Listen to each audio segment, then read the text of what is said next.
enfants. Sans plus tarder, je vais vous demander de vous tenir debout. Nous allons lire une portion de la parole pour entrer dans la prière et commander le culte d'aujourd'hui entre les mains du Seigneur.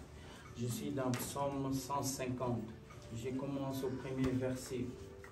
Louez l'Éternel. Louez l'Éternel dans son sanctuaire. Louez l'Éternel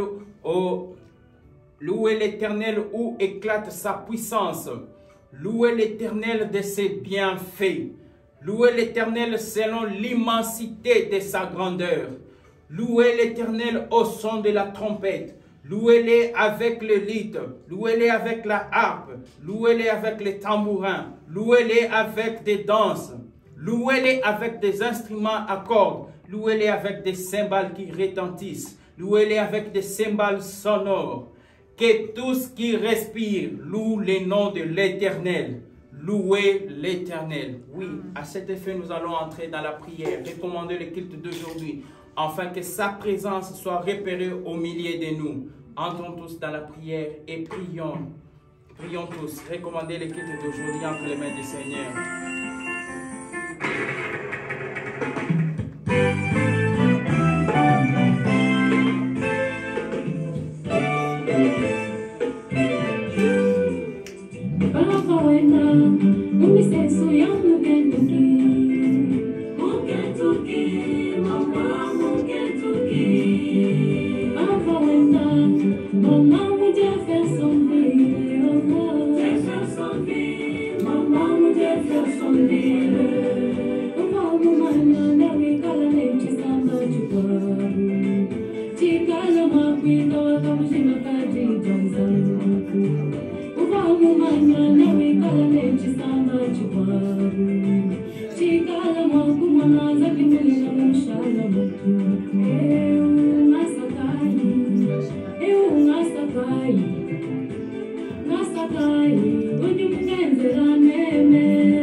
Seigneur William Marion Branham, notre Seigneur et notre Dieu, nous te sommes infiniment reconnaissants pour la grâce, la miséricorde que tu as témoignée envers nous, tes enfants.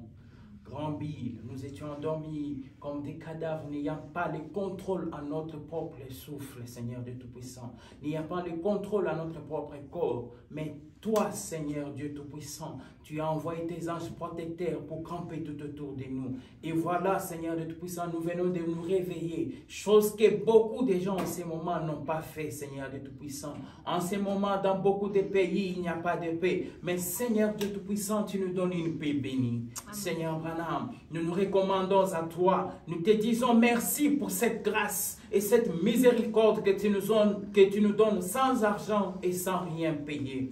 Notre prière est que ta présence soit repérée au milieu de nous aujourd'hui. Seigneur Branham, que cette personne qui se tient devant nous pour pouvoir parler, que ce ne soit pas lui qui est en train de parler, mais que ce soit le glorieux Saint-Esprit en train de parler à travers lui. Pour qu'enfin, ce qu'il va pouvoir parler de sa bouche puisse nous édifier. Car si c'est lui qui parle, cela ne va pas nous édifier. Mais si c'est toi, le glorieux Saint-Esprit, cela va apporter un implice dans notre vie. Seigneur Branham, nous nous recommandons à toi. Toi, l'agneau de Dieu qui ôte le péché du monde. Toi, le souverain sacrificateur qui peut être touché par nos infirmités. Voici, nous venons devant toi avec nos faiblesses, avec nos fardeaux, avec nos problèmes qui manquent de solutions. Nous venons, nous les déposons devant toi. Nous venons déposer tous ces problèmes devant le trône blanc qui est le trône de la miséricorde, qui est toi, William Marion Branham. Prends le contrôle de tout. Commence avec nous aujourd'hui comme alpha. Et quand nous allons terminer, termine avec nous comme oméga. Nous remettons tout entre tes saintes mains. En ton nom, William Marion Branham. Les noms qui est gravé dans les rocs. Les noms William Marion Branham. Nous te l'avons ainsi demandé. Amen. Amen. Amen. Que le Seigneur Branham bénisse. Vous pouvez vous asseoir. Je suis très content et très dans la joie d'être ici au milieu de vous et surtout de pouvoir parler de la parole de Dieu. Comme David le disait, je suis dans la joie quand on me dit « allons dans la maison de l'Éternel ». Alors, moi aussi, je suis dans la joie, surtout quand je dois rencontrer de précieux et précieuses frères et sœurs qui croient et qui ont la même précieuse foi que nous. C'est que le frère Branham nous dit, cela nous met toujours dans la joie chaque fois que nous rencontrons de précieux qui ont la même foi que nous. Alors, aujourd'hui, sans plus tarder, j'avais un thème que je voudrais commencer avec ce mois de mars. Je pense que c'est le premier dimanche du mois de mars. Alors, j'avais un thème que j'aimerais commencer, qu'on va développer disons, tout au long de ce mois ici. Alors, ce thème est intitulé le Seigneur dit non. Le serviteur dit oui. Qui a raison? Le Seigneur a raison ou c'est le serviteur qui a raison? Le Seigneur dit oui. Mais les disciples viennent, les serviteurs, ils viennent après le message que le Seigneur a enseigné, a donné. Les disciples amènent une autre version de la parole. Qui dit vrai dans tout ça? Est-ce le Seigneur qui a tort ou c'est le serviteur qui a tort? Tout au long de ce mois, je ne sais pas, peut-être ça pourrait nous prendre 3 dimanches. Nous allons essayer de développer cela avec la Bible et avec les brochures. Par exemple, nous commençons avec le Seigneur Jésus-Christ. Il se présente devant les gens. Lorsqu'il est apparu, toute écriture de la promesse qui disait qu'il devait venir était accomplie lorsqu'il était sur la terre. Mais regardez, Jésus-Christ se présente dans un marché où il arrive, il y a une personne avec un démon à l'intérieur de lui. Et cette personne crie, « Qu'est-ce qu'il y a entre nous et toi? Tu es le Fils de Dieu. Tu es le Fils de l'homme. Qu'est-ce qu'il y a entre nous? » Et Jésus-Christ, voilà sa réponse. Il lui répond, « Tais-toi et ne me fais pas connaître devant les gens. » Par exemple, Jésus-Christ rassemblant les disciples et leur dit, « Ce qui s'est passé entre nous, ne le dites à personne. Que personne ne soit au courant de ça. » Mais juste après cela, l'un de ses disciples sort avec un autre message qui dit la vérité. Et quelle est la vérité que nous devons suivre? Je commence avec la Bible. Je suis dans Matthieu 16, 20.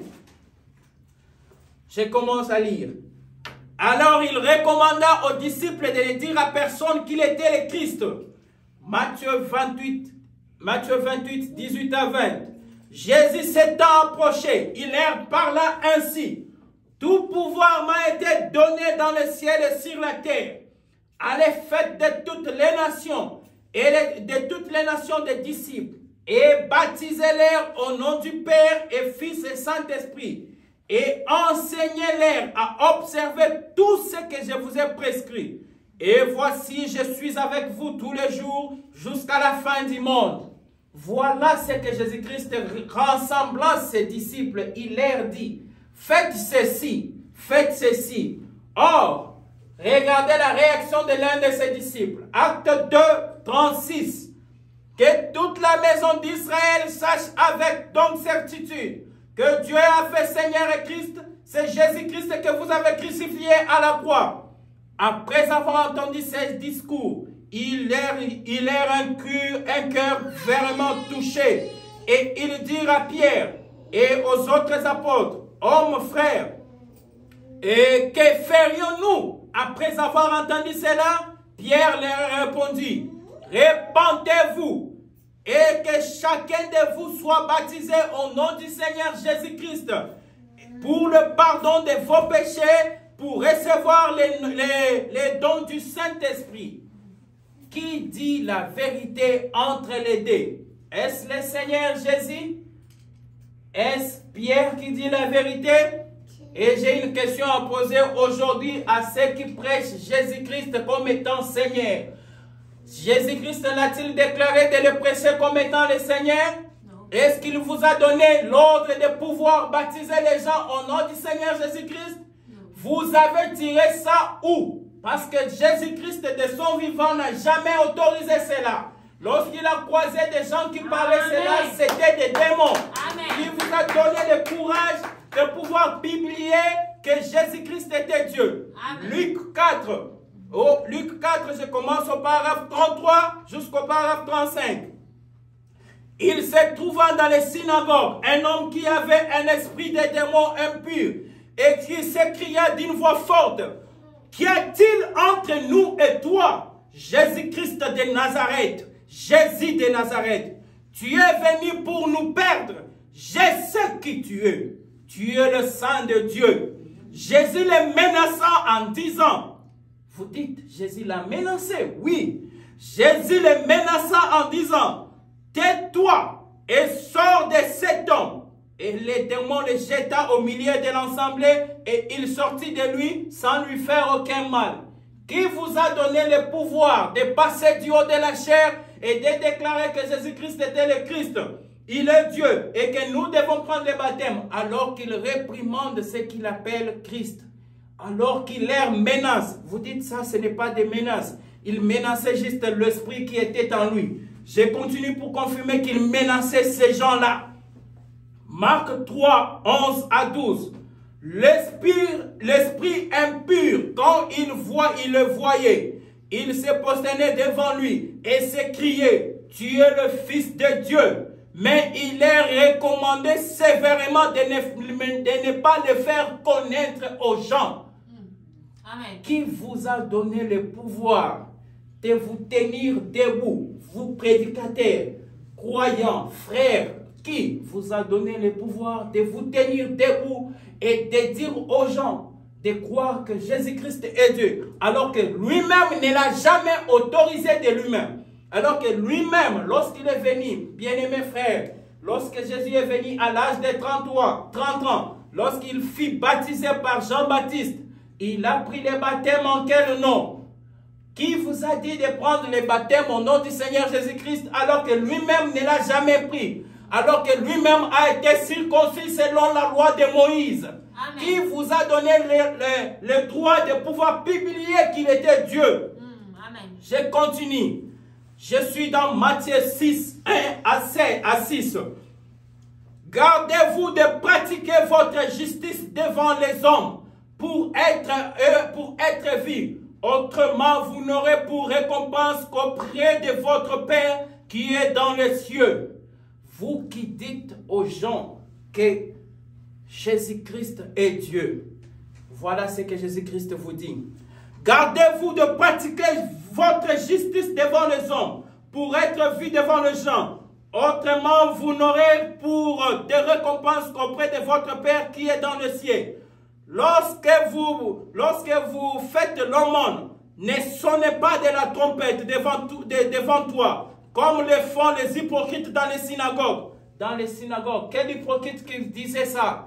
Quel est l'hypocrite qui sonnait de la trompette? C'est cet homme qui est venu avec l'esprit du diable qui lui disait, tu es le Fils de Dieu. Il dit, ceux qui font ça, ce sont des hypocrites. Jésus appelle ceux qui les traitent, ceux qui les disaient qu'il était le Fils de Dieu, des hypocrites. Pouvons-nous vous appeler aussi des hypocrites aujourd'hui? Je ne sais pas. Nous continuons à lire. Mais quand tu fais l'aumône, et que ta main gauche ne sache pas ce que tu fais à la main droite, afin que ton aumône afin que ton aumône se fasse en secret, et ton Père qui voit dans les secrets te les rendra. Lorsque tu pries, ne soyez pas comme les hypocrites qui aiment prier debout dans les rues des synagogues et au coin des rues pour être vus des hommes. Je vous le dis la vérité, je vous le dis en vérité, ils reçoivent les récompenses comme ils le font. Mais quand tu pries, entre dans ta chambre, ferme ta porte et prie ton Père qui est dans les cieux, en secret. Et ton Père qui voit dans le secret te les rendra. Amen. Jésus ici recommande que ce que vous avez en vous, gardez-le chez vous.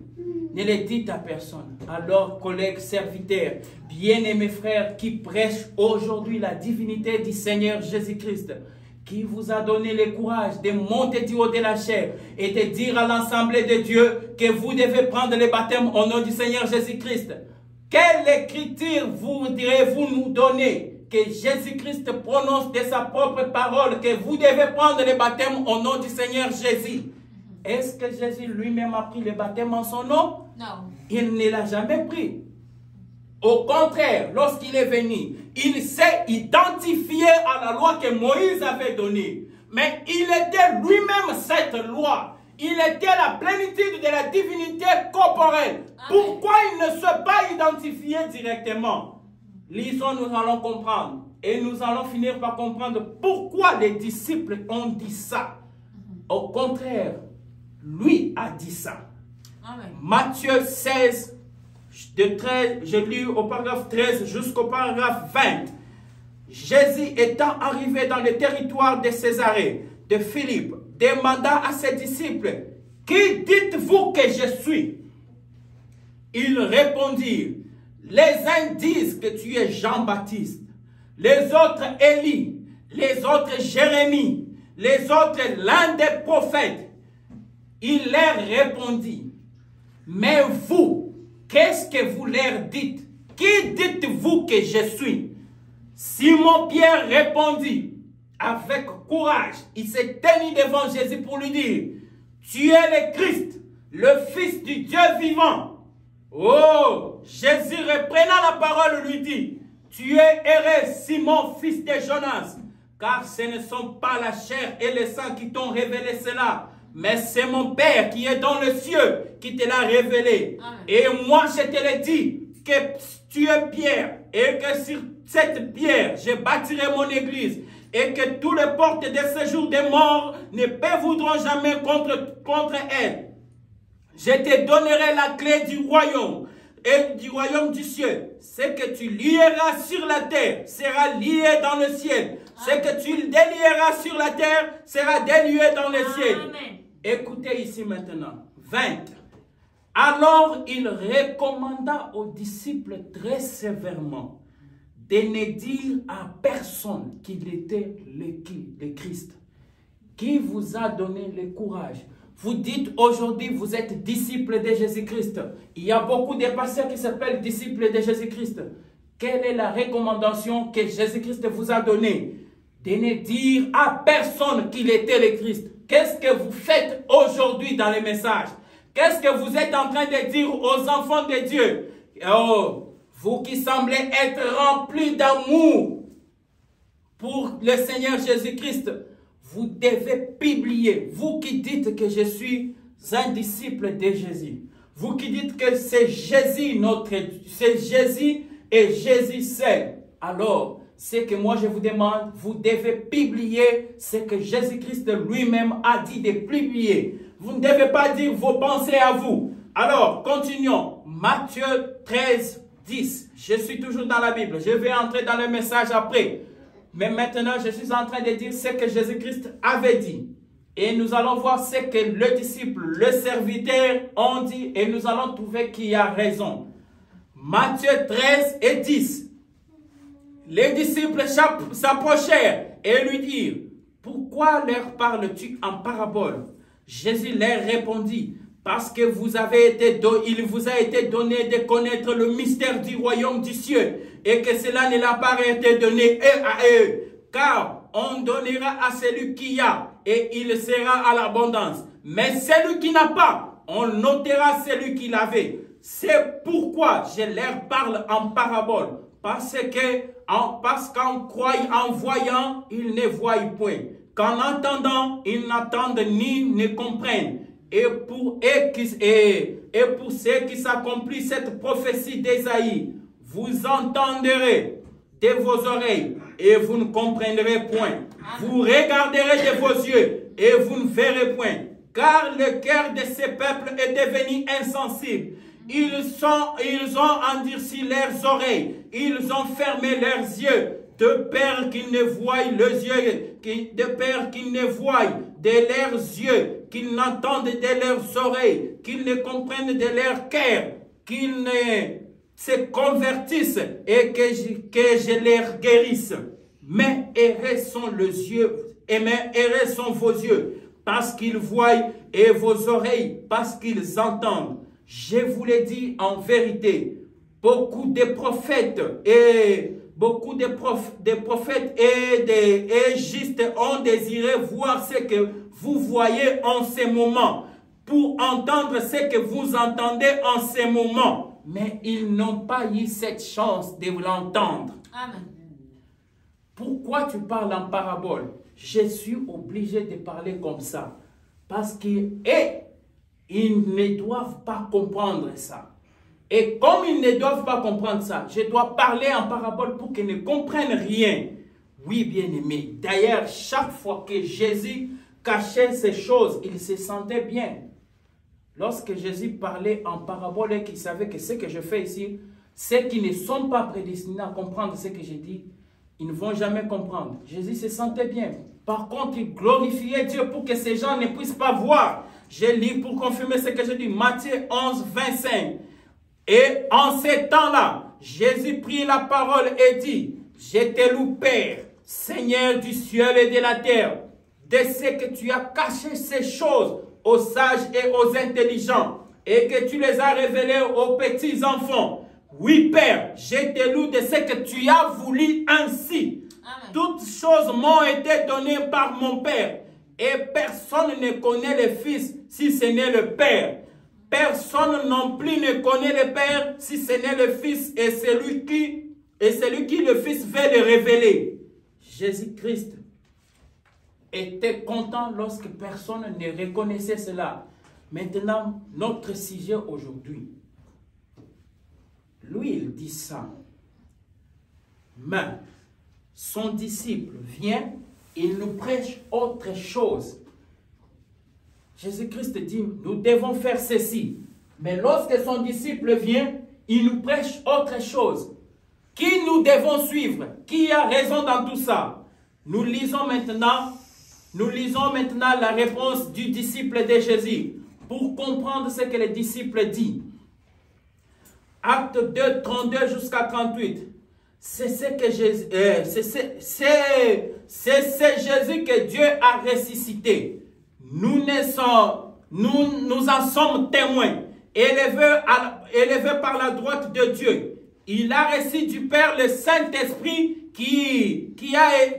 il a reçu du Père le Saint-Esprit qui avait été promis. Il a répondu comme vous le voyez à l'entrée. Car Dieu ne peut monter au ciel. Mais il a dit lui-même, le Seigneur a dit à mon Seigneur, assis-toi à ma droite, jusqu'à ce que je fasse de tes ennemis ton marchepied. Que toute la maison d'Israël sache donc avec certitude que Dieu a fait Seigneur et Christ. C'est Jésus que vous avez crucifié. Ça, c'est les disciples maintenant qui parlent. Après avoir entendu cela, ils eurent un cœur vraiment touché. Ils lui dirent, à Pierre, et maintenant, que devons-nous faire? Pierre leur dit, répandez-vous et que chacun de vous soit baptisé au nom de Jésus-Christ. Au nom de Jésus-Christ pour le pardon de vos péchés et vous recevez le Saint-Esprit. Jésus-Christ nous dit que nous devons baptiser au nom du Père, Fils, Saint-Esprit. Lui qui est l'absolu en ces temps-là.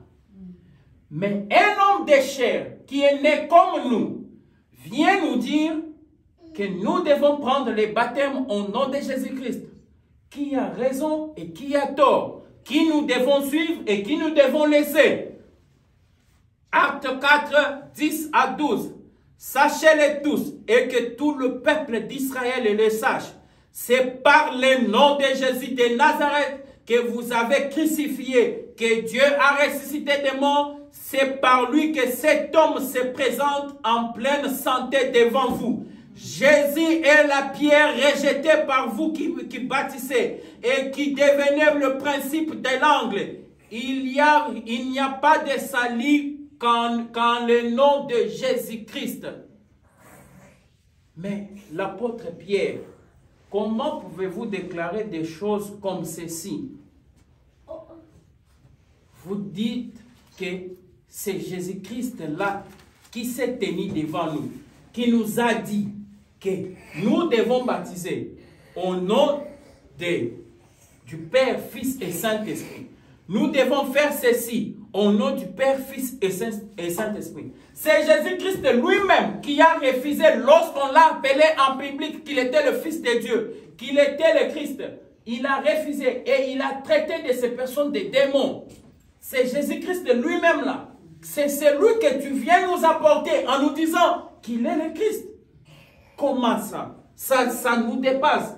Tu dois nous faire comprendre pourquoi est-ce que nous devons prendre le baptême en son nom. Qui a raison et qui a tort? Qui nous devons suivre? Si c'est le Seigneur Jésus, alors je demanderai à tous les prédicateurs qui prêchent aujourd'hui le nom du Seigneur Jésus, qui prêchent aux gens de prendre le baptême au nom du Seigneur Jésus. Vous avez tiré ça où? Est-ce Jésus lui-même a eu le baptême au nom de son nom? Est-ce que lui-même vous a déclaré de sa bouche qu'il était le Christ? Est-ce qu'il vous a dit de le considérer comme le Christ? Vous avez eu ça où?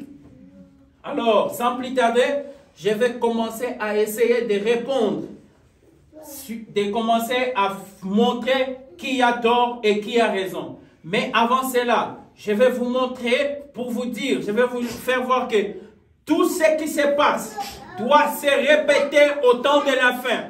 Parce qu'il n'y a rien de nouveau sur la terre. Tout ce qui se passe aujourd'hui, ça s'est déjà passé dans les temps passés. Ecclésiastique 1, du 9 à 11. Ce qui a été, c'est ce qui sera. Ce qui s'est fait, c'est ce qui se fera. Il n'y a rien de nouveau sous le soleil. Il y a une chose dont on dit, voici ceci, c'est nouveau. Cette chose existait déjà dans les siècles qui nous ont précédés. On ne se souvient plus de ça parce qu'on ne l'avait pas vu. Et ce qui arrivera dans la suite ne laissera pas de souvenirs chez ceux qui vont le voir. Je lis dans la brochure intitulée « Aujourd'hui cette écriture est accomplie ». Et l'histoire se répète toujours. Le paragraphe 57. L'histoire se répète toujours. Et une écriture a une multiple sens.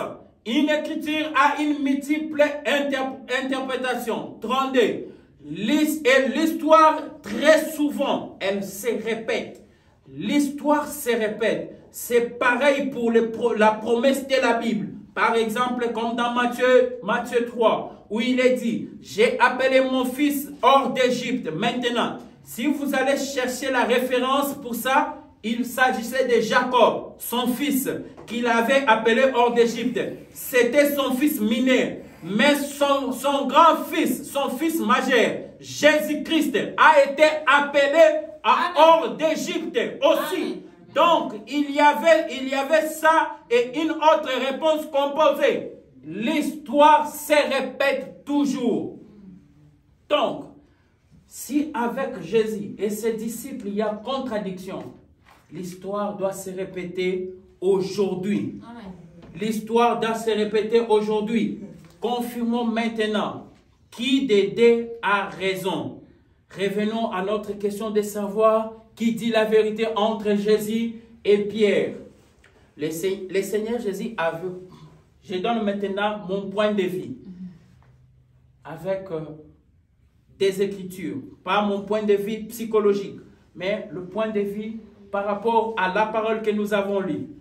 Le Seigneur Jésus-Christ avait raison de réprimander à ceux qu'il appelait fils de Dieu. Il avait pleinement raison de leur recommander, de leur dire, de ne dire à personne qu'il était le Christ. Il avait raison de dire aux disciples de baptiser les gens au nom du Père, Fils et Saint-Esprit. Comme dans Matthieu 28, 19. Allez, faites de toutes les nations mes disciples et baptisez-les au nom du Père, Fils et Saint-Esprit. Il avait raison de dire ça. Vous allez me poser la question, pourquoi avait-il raison? Je vais confirmer cela avec les Écritures. Et par la suite, je confirme aussi l'apôtre Pierre, les disciples de Jésus, ceux qui prêchent l'adoration de Jésus. Ils ont raison de prêcher cela. Il avait raison, l'apôtre Pierre avait raison de prêcher cela. Pourquoi? Parce qu'il devait observer ce que Jésus lui avait dit. Qu'est-ce que Jésus lui avait dit? Cherchons maintenant à comprendre qui disait la vérité. Maintenant, nous tous, nous savons que et tous disaient la vérité. Mais pourquoi il y a contradiction entre ces paroles et ces paroles? Marc 3, je prends Hébreux 9, de 16 à 20. Je commence. L'apôtre Paul est en train de leur donner et tous raison. Car là où il y a un testament, il est nécessaire que la mort du testataire soit constatée. Un testament, en effet, n'est valable qu'en cas de la mort, puisqu'il n'y a aucune force tant que le testataire vit. Amen. Voilà pourquoi c'est avec le sang que la première alliance fut inaugurée. Moïse, après avoir prononcé devant tout le peuple tous les commandements de la loi, il prit le sang de veaux et de boucs de taureau, la laine de l'écart et de l'hyposone, et il fit asperger sur le livre lui-même et sur tout le peuple en disant: ceci est le sang de l'alliance que Dieu a ordonné par vous. Donc, amen. Par ça, ça donne directement à Jésus-Christ qui disait: je ne suis pas le Christ. Raison. Il avait raison. Pourquoi? En tant que testataire, il ne pouvait pas dire aux gens que allez, je suis Dieu, je suis comme ça. En tant que testataire, ça donne à Pierre raison. En tant que disciple, il devait observer la mort du testataire. C'est que Jésus-Christ lui avait lui-même dit de sa propre bouche. Je confirme cela. Il fallait qu'il observe avant tout ce que Jésus-Christ lui avait dit. Matthieu 17, 1 à 9. 6 jours après, Jésus prit avec lui Pierre, Jacques, Jean et son frère. Et il lui conduisit à l'écart sur une haute montagne. Il fit transfigurer devant eux. Son visage resplendissait comme le soleil et ses vêtements devinrent blancs comme la lumière. Et voici Moïse, Élie et les autres apparaissent et s'entretenaient avec lui. Pierre prenant la parole et dit à Jésus: Seigneur, il est bon que nous soyons ici. Si tu le veux, je dresserai trois tentes, une pour toi, une pour Moïse et une pour Élie. Comme il parlait encore, une nuée lumineuse il les couvrit. Et voici une voix fit entendre de la nuée ces paroles en disant: celui-ci est mon fils bien-aimé, en qui j'ai mis toute mon affection. Écoutez-le. Amen. Lorsqu'ils entendirent cette voix, les disciples tombèrent sur leurs faces et furent saisis de grandes frayeurs. Mais Jésus s'approcha, les toucha et dit: levez-vous, n'ayez pas peur. Ils levèrent leurs yeux et ne virent que Jésus et Jésus seul. Comme ils descendaient de la montagne, Jésus leur donna cet ordre, disant: Ne parlez à personne de cette vision jusqu'à ce que le Fils de l'homme soit ressuscité des morts. Amen. Jusqu'à ce que le Fils de l'homme soit ressuscité des morts. Ne parlez à personne. Voici l'ordre d'un testateur qui dit, vous ne devez jamais publier mon testament tant que je vis. Mais lorsque vous entendrez que je suis parti de l'autre côté, c'est pour cela que le frère Branham dit, il dit dans sa parole, il dit, j'ai besoin de parler de beaucoup de choses, mais je ne peux pas les dire ouvertement. Mais un jour, Dieu permettra que je quitte ce monde. Et quand je serai parti, certains d'entre vous, jeunes gens, comprendront ce que l'épouse a voulu, ce que l'époux a voulu dire à l'épouse, sans le dire ouvertement. Amen. Ils comprendront ce qu'il a voulu dire à son épouse, sans le dire ouvertement. Amen. Oh, c'est merveilleux. Maintenant que nous avons compris que Pierre, disciple de Jésus, avait raison. J'espère que vous tous, vous allez me poser cette question en disant, mais mon frère, c'est comme si aujourd'hui vous êtes venu nous prêcher le Seigneur Jésus-Christ alors que nous adorons le Seigneur Branham. Oui, nous adorons le Seigneur Branham, mais nous devons l'adorer selon le principe établi dans la parole. Et si ce principe nous dit aujourd'hui que c'est le Seigneur Jésus que nous devons adorer, alors je vous demanderai d'aller adorer le Seigneur Jésus-Christ.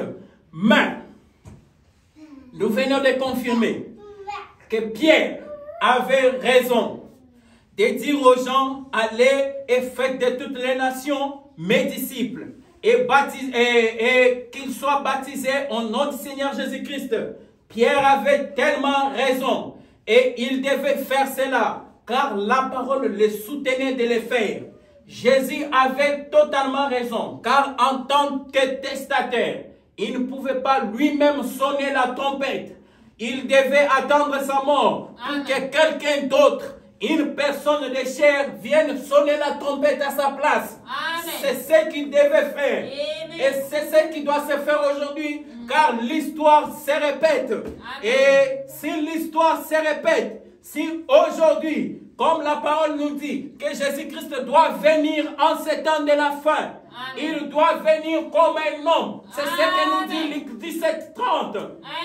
C'est ce que nous dit Luc 17:30. Que lorsqu'il va apparaître, il sera comme un prophète, amen, un homme dans la chair. Amen. Comment nous allons le reconnaître? Alors que Jésus-Christ est parti sans pourtant laisser une seule photo de lui. Alors qu'il est parti sans pourtant laisser une image de lui. Laissez-moi vous dire aujourd'hui, tous ces gens qui adorent cette personne avec la barbe, qui viennent s'agenouiller devant cette photo d'une personne qu'on ne connaît même pas. Laissez-moi aujourd'hui vous dire que ces personnes adorent un Dieu imaginaire. Une psychologie qu'une personne qui a dessiné quelque chose. Je confirme cela. Je suis dans la stature d'un homme parfait. Dès 146. Vous savez, les païens se prosternent devant une idole. Un Dieu imaginaire. D'une façon imaginaire. Amen. Ils croient que ce Dieu imaginaire leur répond. C'est du paganisme, c'est du romanisme. Amen. Ils se prosternent devant toutes sortes de saints et devant tout le reste. Ils ont un Saint Cécile, Dieu domestique et telle autre chose comme cela. Ils se prosternent devant cela et ils croient effectivement d'une manière imaginaire. Quel type c'est du véritable Dieu vivant? Mais quand nous, pas d'une manière imaginaire, amen, mais que nous nous prosternons devant un Dieu vivant, amen, une vertu vivante, amen, une connaissance vivante, une patience vivante, amen, une piété vivante, une puissance vivante. Amen. Une puissance vivante venant de Dieu vivant. Amen. Cela fait de nous, cela fait d'un homme vivant. une image vivante, la stature d'un Dieu parfait. Qu'est-il en train de faire? Qu'est-il en train de faire? La même chose que Jésus avait faite. Marchant de la même manière que lui, faisant les mêmes choses que lui, parce que c'est quelque chose d'imaginaire. Il n'y a rien d'imaginaire dans ça. C'est la réalité authentique. Amen. Il démontre qui il est. Vous dites, frère Junior, ce que vous avez lu ne démontre pas que Jésus-Christ, cette photo où nous nous prosternons, c'est un Dieu imaginaire. Je confirme cela. Je ne suis pas venu parler des histoires, mais je suis venu confirmer que tout celui qui se prosterne devant cette photo avec cet homme en robe, avec la barbe, il adore un Dieu imaginaire. Amen. C'est ce que je suis venu confirmer aujourd'hui. Messieurs, nous voudrions voir Jésus. Le paragraphe 22. Vous pouvez commencer depuis le paragraphe 20. Moi, je commence au paragraphe 22. Or, quelque part dans les Écritures, nul doute qu'il avait entendu, ni il avait connu aller être le Messie. Donc, il savait qu'il pouvait, cet homme qui prétendait être le Messie, il aurait nécessairement les attributs que devait posséder le Messie. Or, il y avait beaucoup de faux messies qui s'étaient élevés. Nous savons qu'il y avait même eu un qui s'est appelé Jésus. Amen. Et qui s'était élevé jusqu'à être oint. Le Messie, c'est le oint de Dieu. C'est le oint, ce qui veut dire Christ, un homme oint du Saint-Esprit. La plénitude de Dieu. C'était le Messie de Dieu. C'était le Messie. Dieu dans un homme. L'homme et Dieu sont devenus un quand Dieu était entré dans l'homme. Or, ces Grecs étaient très curieux. Ils avaient entendu ces choses formidables au sujet de cet homme qui faisait descendre la déclaration. Et je l'admire parce qu'ils ont voulu aller assez loin en sincérité pour examiner ça de plus près. Je pense que si seulement nous agissons tous de cette sorte-là, que nous examinons tous de plus près, c'est ce que nous entendons, dire, et que nous jugeons selon la parole. Or, Dieu ne change jamais sa manière de faire. Jamais. Dieu ne change jamais sa manière de faire les choses. Il reste toujours pareil. Amen. Le signe du Messie. Quand il était ici sur terre, s'il vous plaît, attendez.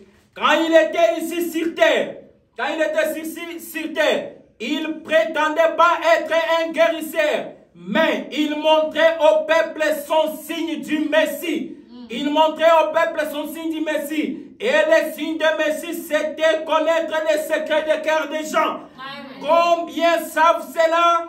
Est-ce vrai? Il avait dit à la femme au puits, ce qui était dans son cœur, ces choses prouvaient qu'il était le Messie. Ainsi, si ce Messie est ressuscité des morts aujourd'hui et qu'il a fait l'expiation et que nous sommes guéris de nos maladies et qu'il a pardonné nos péchés, alors la seule chose qu'il pouvait faire était de montrer de nouveau le même signe, qu'il est toujours vivant pour accomplir chaque promesse. Amen. Qu'il est toujours vivant pour accomplir chaque promesse. Il y a ici plus que Salomon, 225. Christ est ici. Si nous pouvons ôter la dureté de nos cœurs et il est avec nous, est-ce vrai? Christ est au milieu de nous. Il a promis comment les reconnaître. Il a promis. Comment les reconnaîtrez-vous? Ce n'est pas par l'apparence qu'il avait. Non. Ce n'est pas par l'apparence qu'il avait, mais par les œuvres. Mais par les œuvres qu'il fait, qu'il accomplit. C'est ce qu'il a promis. Il a dit qu'il le ferait et il doit le faire. Amen. S'il est venu aujourd'hui, ce n'est pas par cette apparence d'un homme avec la barbe, non, avec une robe que nous devons les reconnaître. Non. Parce que si c'est comme ça, tous nous serons bobinés et nous serons en train d'adorer une personne, un acteur de film. On ne connaît même pas quelle ville mène. Aujourd'hui, les gens se prosternent devant un acteur de film. Mais comment reconnaîtrons-nous le Christ qui doit venir aujourd'hui? Christ le même hier et aujourd'hui éternellement. Jésus-Christ le même hier, aujourd'hui éternellement. 57. Maintenant, si Jésus apparaissait ce soir, si nous pouvions voir des principes, si nous pouvons les voir par des principes donnés de Dieu et par les actes même de son être, qu'il est ici, alors nous devions au moins l'accepter et lui souhaiter la bienvenue. Maintenant, cela est une grande déclaration, mais nous devons être très grands, nous devons être bien, parce que nous avons un très grand Dieu qui garde chacune de ses paroles. 63. Mais maintenant, comment les chercherons-nous? Quel genre de personnes allions-nous chercher? Si nous les voyons, si nous voulions les voir ici, s'il est même ici, s'il était ici dans l'Arkansas ce soir, dans ce tabernacle ici, quel genre de personnes chercherions-nous? 64. Nous ne chercherons peut-être quelqu'un qui a une longue barbe, ou qui a une longue robe, ou une barbe, et des cicatrices de clous dans ses mains, et des traces d'épines sur son front. Si vous cherchez une personne comme cela, n'importe quel hypocrite vous séduirait. Sur cela, c'est vrai. L'imitation, un homme pourrait peindre des cicatrices sur ses mains et même se piquer lui-même avec des épines sur son front. N'importe quel hypocrite pourrait faire cela. Mais alors, si nous cherchons pas ce genre d'homme-là, ce n'est ni par sa robe, ni par son statut. Parce qu'il était ici. Parce que s'il était ici, il serait vêtu comme nous. Amen. Il serait vêtu comme nous. Amen. Il n'y avait aucune différence. Il était vêtu et marchait parmi les hommes exactement comme il était les autres hommes, comme étaient les autres hommes là-bas. Il était vêtu simplement de la robe ordinaire de la rue, ainsi de suite. Il serait simplement vêtu ordinairement. Probablement d'un costume. Amen. Probablement d'un costume. Et tout le reste, comme n'importe quel homme. Comme n'importe quel homme serait vêtu.